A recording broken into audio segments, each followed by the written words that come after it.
By this point, you've had a brief introduction to both the Florida Standards and the Secondary Literacy Learning Maps.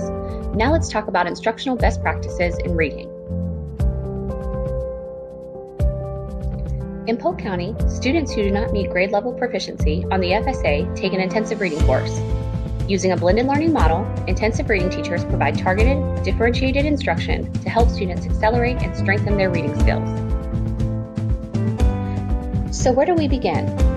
We begin with a plan, but not just any plan. We need to make sure we are carefully planning out our instructional time from the beginning of class to the end of class, so we have to be purposeful and deliberate. No student is alike, and all students learn in different ways, and we have to consider that as we plan. For example, not everyone wears the same shoe in the same size. We have so many different styles, sizes, and options to fit our unique personalities. Instruction should fit the needs of the student. Remember, differentiation does not just happen, you have to plan for it.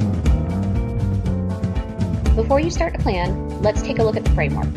The secondary reading framework uses a balanced literacy approach to help guide you as you plan quality instruction that meets the needs of all students. The first part of the framework deals with the beginning of class. Each class should begin with a quick, engaging bell work activity that is related to the learning target.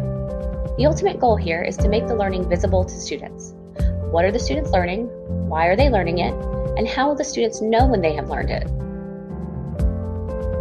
The next portion of the framework addresses the station model we use in intensive reading. Each group will use the same article, but at a different reading level. The teacher-led group will use the stretch version of the article, which is above grade level, complex text. The collaborative group will use the grade level version, and students in the computer group will read the article at their instructional level. The last portion of the framework deals with the end of class.